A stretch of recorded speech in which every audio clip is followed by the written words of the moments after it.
Today, we are going to be talking about the most improved player for every Premier League club this season. Starting off with Arsenal, all the way down to Wolves. We've got goalkeepers, we've got defenders, we got midfielders, we got attackers, we got all of it.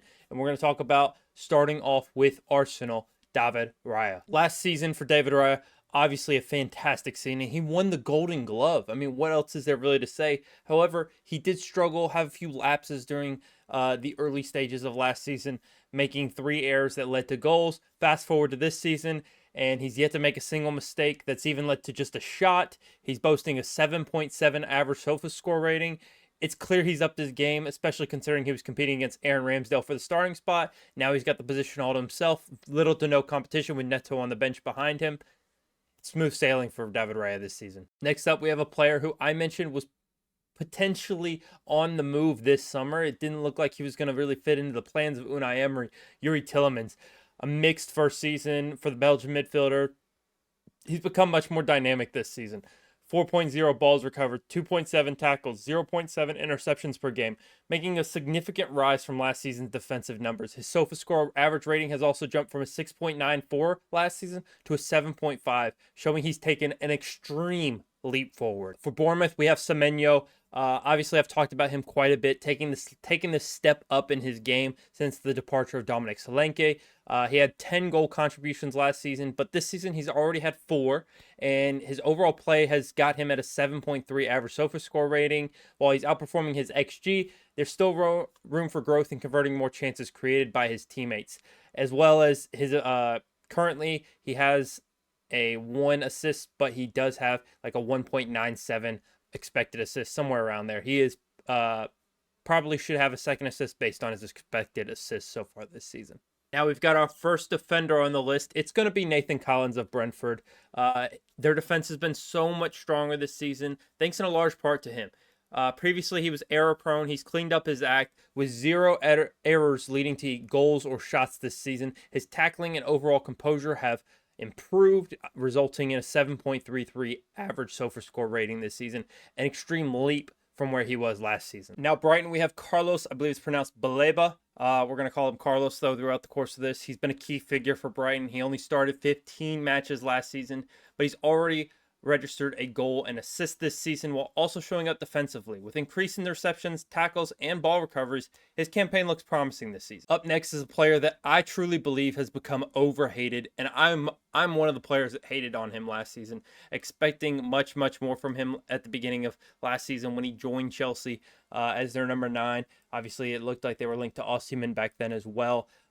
Chelsea fans had high hopes for him last season, and he's delivered this time around once again. 7 goal contributions already this season. That's 4 goals, 3 assists.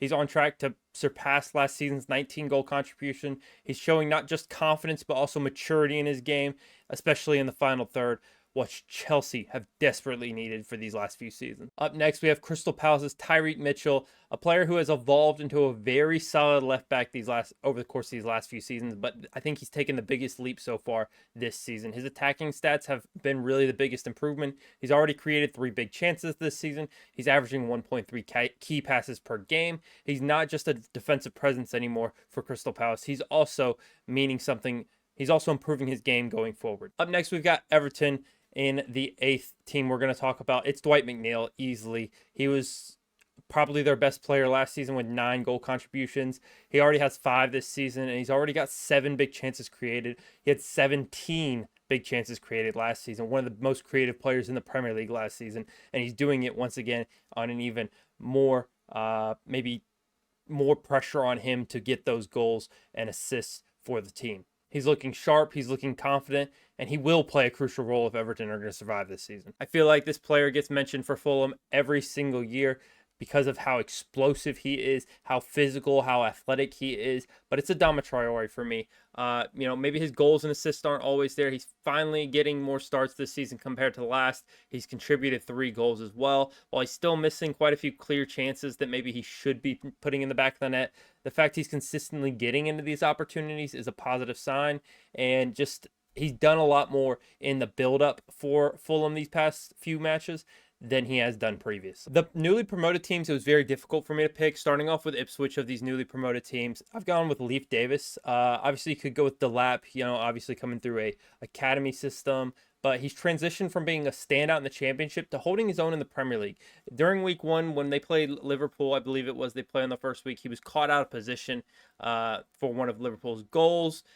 He's got fantastic pace and physicality, and after being caught out in that first match, you haven't seen many errors from him since then. For Leicester, another newly promoted team, we've gone with Mads Hermansen, the Leicester shot stopper. He's turned his game around this season. Again, another player that performed in the championship, but is holding his own in the Premier League and is not looking like he's going to be replaced anytime soon, of course. Not that I thought there was ever any concern for him being replaced, but, his shot-stopping ability has been elite. He's prevented nearly 4 goals this season already for Leicester. If you look at their goals conceded to their expected goals allowed numbers, he's improved into a key to Leicester's defensive solidity this season. Another midfielder that looked like they may not have a place at the club they were playing at is Ryan Gravenberch at Liverpool. And this season, he's truly turned it around and arguably one of the best players in the Premier League, period. Full stop. Not just a most improved player for Liverpool, but arguably the best player in the league this season.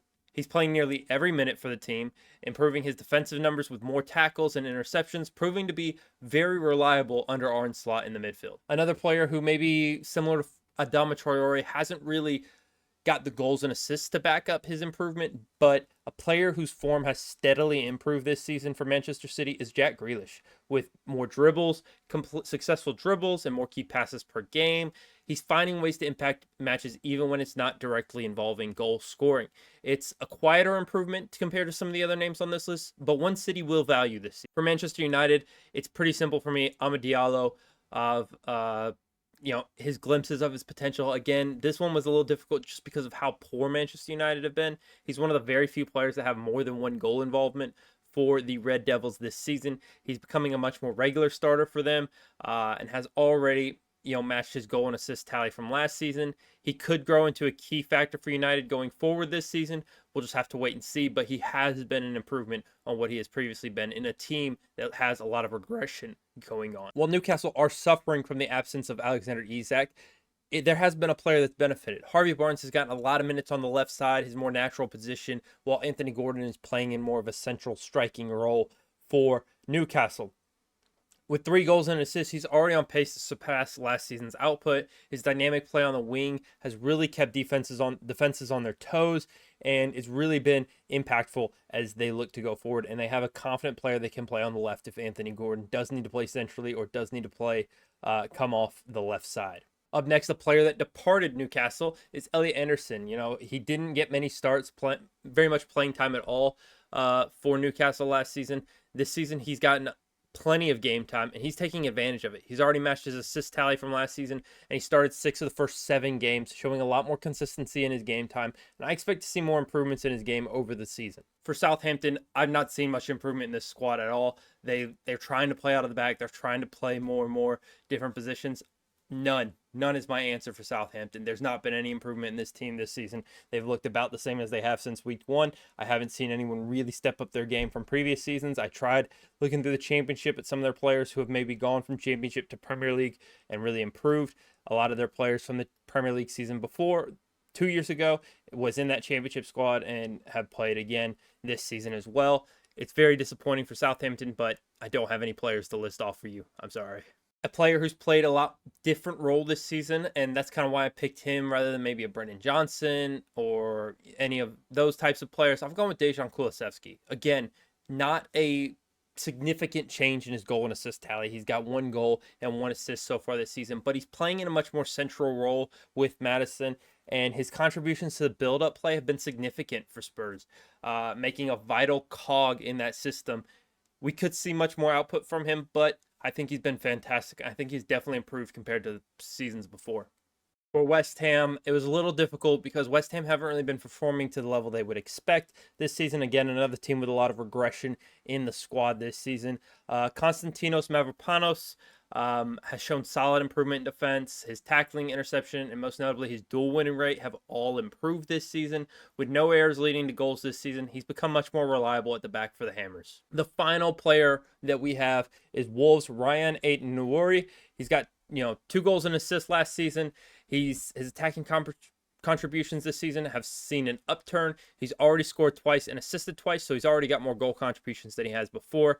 He's shown the attacking flair that many have expected from him over the years. The Algerian international could see a move to a big club depending on what happens with Wolves this season. Could even see him moving in January if things get too bad for Wolves. But that's all I have for this video. I hope you enjoyed it. If you did, be sure to leave a like down below, hit that subscribe button, and comment down below what you think is the most improved player in the Premier League across the board. One player, maybe from your club or maybe from any club. I mentioned I think Gravenberch is arguing for player of the season after looking like he wasn't fit for the Premier League. So he's my most improved overall player, Ryan Gravenberch. But let me know what you guys think in the comment section down below, and I'll see you in the next one. Bye.